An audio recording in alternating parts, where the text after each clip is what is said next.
A gente no Brasil tem cada vez mais mulheres fazendo cinema, né? Eu acho que tem um interesse maior e tem também uma desmistificação do aparato técnico, né? Que isso eu acho que sempre foi uma dificuldade para as mulheres poder ter acesso aos equipamentos, né?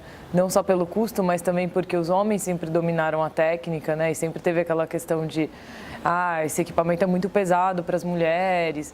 Eu acho que isso está sendo quebrado, né? Essa ideia está sendo cada vez mais refutada e as mulheres estão finalmente pegando na câmera e fazendo seus filmes.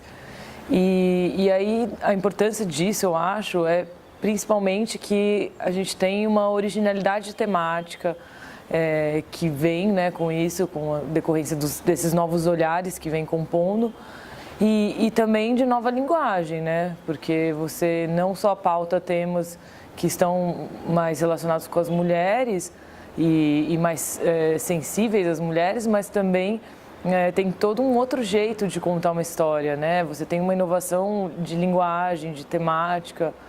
Por exemplo, aqui em Minas tem um exemplo que eu gosto muito, que é a Marília Rocha, né? E todo o coletivo que está com ela fazendo filmes, né?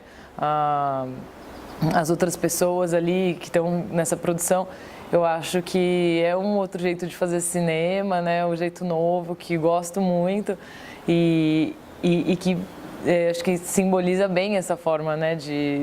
O que significa as mulheres entrando mesmo de fato no cinema, né?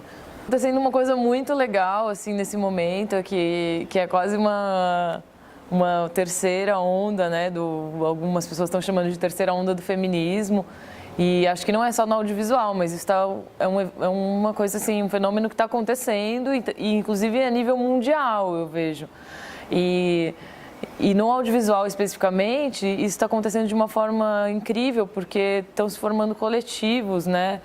E as mulheres estão questionando cada vez mais essa coisa da técnica, né? Que é essa questão de ter acesso à técnica, né? E de não estar só em algumas posições que tradicionalmente foram ocupadas por mulheres, como montagem ou produção, né? Então as mulheres estão expandindo e estão percebendo que existe aí uma defasagem, né? Isso também é uma coisa que já vem sendo alertada desde os anos 70 pelas críticas que criaram a teoria feminista do cinema, que é o fato de que as mulheres dirigem pouco, né, na produção cinematográfica, nas cinematografias, e também escrevem pouco dos roteiros dos filmes que são lançados, né? Mas isso não porque as mulheres não querem, na verdade.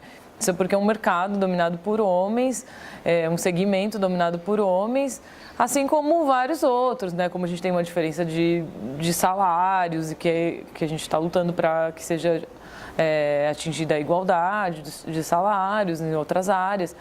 Mas no cinema, eu acho que isso vem sendo alertado desde os anos 70 de uma forma interessante, né, a partir da formação de uma crítica. E a gente está num segundo momento que eu vejo pelo menos dessa forma, que é a questão de, bom, tudo bem, a gente conseguiu identificar que as mulheres são pouco representadas, quando são representadas estão ali como objeto ou como uma decorrência dos homens nas narrativas. Mas vamos começar então a fazer os filmes, né?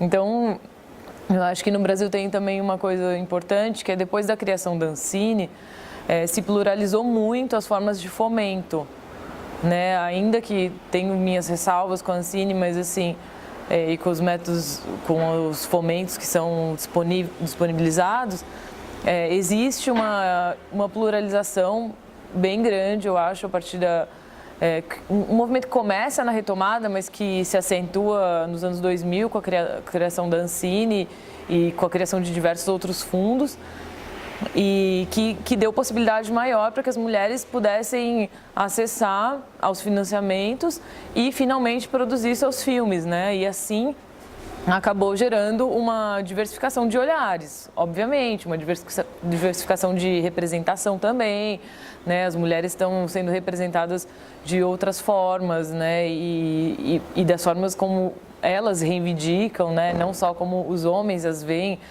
E eu acho que tudo isso é muito positivo, assim. Na minha opinião, como eu vejo isso, né? Para mim, enquanto realizadora, enquanto produtora, que também sou, pesquisadora, é muito estimulante, porque você sabe que tem outras pessoas produzindo também, você sabe que você vai conseguir formar uma equipe só de mulheres, o que é muito legal, né? Você poder formar um set onde as cabeças de equipe sejam mulheres. Isso é uma coisa que era muito difícil antes e que seria visto como uma coisa absurda, né? Do tipo, você quer uma pessoa que faça direção de áudio e que seja mulher, né? Tinha dificuldade de se encontrar e também tinha resistência por parte dos outros colegas, e que hoje em dia não, a gente já está quebrando isso, né? E as mulheres estão se infiltrando e ocupando um lugar que é de direito, né? Não é nem mais nem menos, assim, é uma coisa que é o mínimo, né?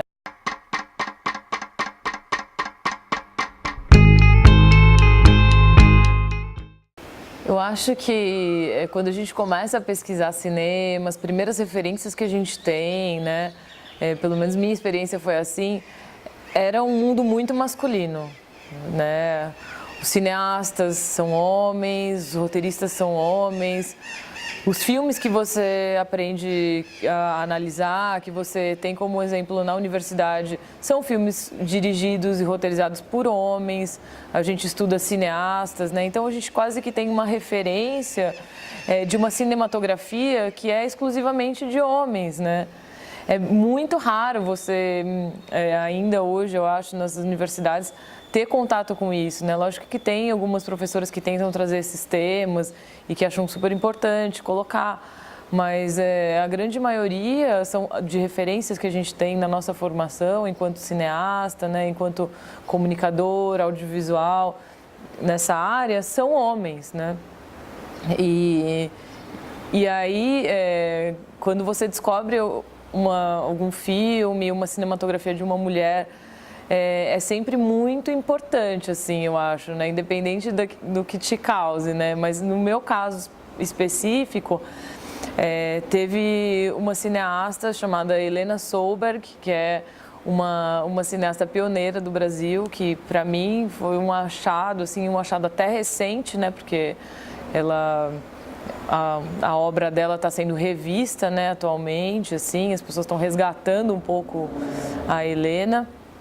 A Ana Carolina, que eu acho que é uma cineasta brasileira muito importante também, que faz, que consegue tratar de uns temas assim que são bem caros à mulher, né, a loucura, a histeria, e até o tão falado empoderamento.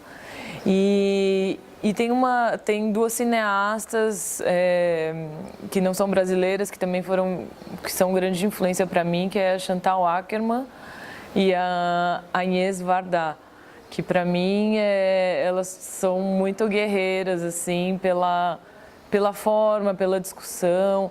Eu acho que também tem uma coisa importante, né, porque como a gente tem uma história do cinema contada pelos homens e construída pelos homens, a gente também acaba que temos um olhar construído dessa forma, né? Então a gente tem que pouco sair dessa essencialização do olhar e tentar treinar o olhar para outras coisas, né? E eu acho que essas cineastas propõem isso, né? Elas, junto com seus filmes, elas trazem isso, né? Porque você está propondo uma construção cinematográfica, uma linguagem, uma estrutura, forma diferente daquilo que foi consolidado pelos homens, né? E por isso que até encontra muita resistência, né, na difusão essas obras. E aí, mais recentemente, como eu citei, tem a Marília Rocha, que eu acho que está fazendo um trabalho que eu acho muito interessante, né? Maria Augusta Ramos também, acho que é um trabalho bem incrível. E tem algumas pessoas do cinema independente, né? Mas que ainda estão acessando, né? O cinema de o circuito de exibição, né? Nacional.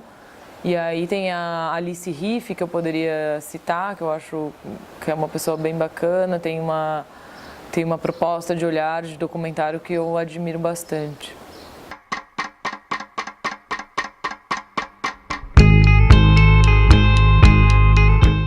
próximo de alguém que realmente possa ter essa possibilidade de fazer um filme, né? Então, de atuar no audiovisual. E isso eu acho muito incrível, porque acaba sendo uma troca, não só... Uma troca mesmo, né? De modos de ver as coisas, de formas, né? De como a gente vai pensar esse fazer cinematográfico, como a gente está entendendo essa produção.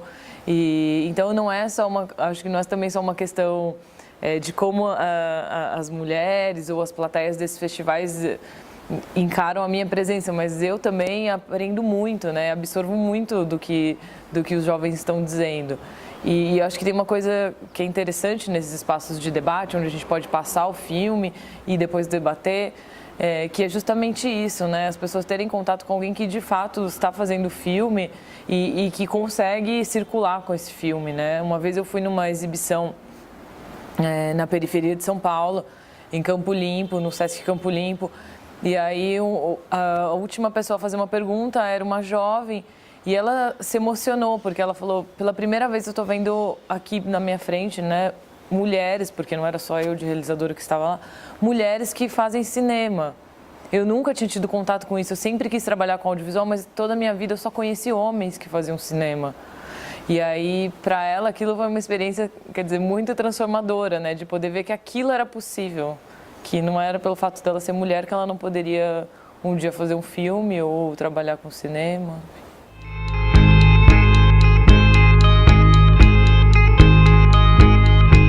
Um tema me toca de alguma forma ou me causa uma impressão muito forte. E aí sim que me instiga a fazer o filme, né? Aí que eu começo a pensar nas possibilidades de como contar aquela história, de como eu acho que o mundo precisa daquela história. E isso foi assim no Quem Matou Eloá, né? Porque, quer dizer, eu vi de uma ótica a história que eu achava, nossa, as pessoas precisam ver sobre essa ótica, sobre essa perspectiva que eu quero contar essa história. E no caso do Lampião também foi parecido, né? Eu soube da existência do Lampião através de um professor, Noel Carvalho, que é co-diretor do filme. E era um momento que eu também estava me formando como nessa militância um pouco, né? E eu acabei tendo contato com os textos do Lampião e eu achei aquilo absolutamente incrível, porque eram pautas que são totalmente atuais. Né? Então você tinha ali aborto, descriminalização das drogas, sexualidade tratada de diversas perspectivas, as mais amplas. E então eu disse, nossa, as pessoas precisam conhecer esse jornal, elas precisam saber da existência desse veículo e dessas ideias que estavam circulando ali naquele momento e que são tão do nosso tempo também. A gente ainda está debatendo esses temas, né? Então acho que para mim o processo é sempre tem alguma coisa que me instiga, alguma coisa que me intriga também, alguma coisa que eu não sei bem direito o que é, mas que me dá muita vontade de falar sobre aquilo. E por enquanto o audiovisual é a linguagem que eu estou me expressando melhor, assim, que me dá mais vontade de me expressar, né? Enquanto linguagem, enquanto procurar saber as pessoas, conhecer as pessoas, as histórias.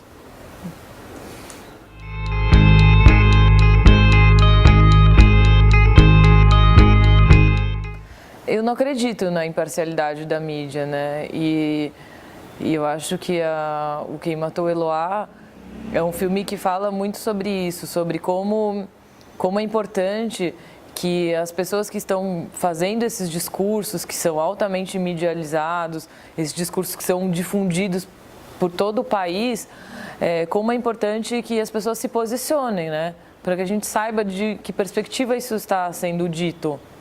Então, ali no caso, eu acho que a gente tem uma questão também maior, que é uma perspectiva totalmente masculina, né? A gente tem o caso sendo coberto de uma perspectiva totalmente masculina, a gente tem a polícia entendendo o caso de uma perspectiva masculina e a própria sociedade entendendo o caso, né? Daí mais como resultado também de uma perspectiva masculina, porque a gente tem uma romantização muito forte, né? A gente tem o enaltecimento do Lindenberg, né? Que é o criminoso nesse caso. E isso tudo, eu acho que interfere, né? No decorrer do crime. E então, assim, quando eu fui fazer o filme, eu realmente não queria fugir o máximo possível, assim, dessa coisa da imparcialidade, né? Mas também não era só fugir e ignorar isso, era também dizer, olha, existe um tipo de cobertura e essa cobertura não é imparcial. Existe um tipo de se construir discursos e essa construção nunca é imparcial, né? A gente precisa começar a pensar sobre isso. Então, acho que mais do que ainda o tema do filme, por mais que seja Quem Matou Eloá, que seja focado e parta da história deste crime específico, eu acho que é um filme também sobre isso, né? Sobre essa desconstrução, né, dessa pretensa imparcialidade e uma construção de um novo tipo de reflexão, né? De um novo tipo de olhar para a construção de discursos. Já tá cansado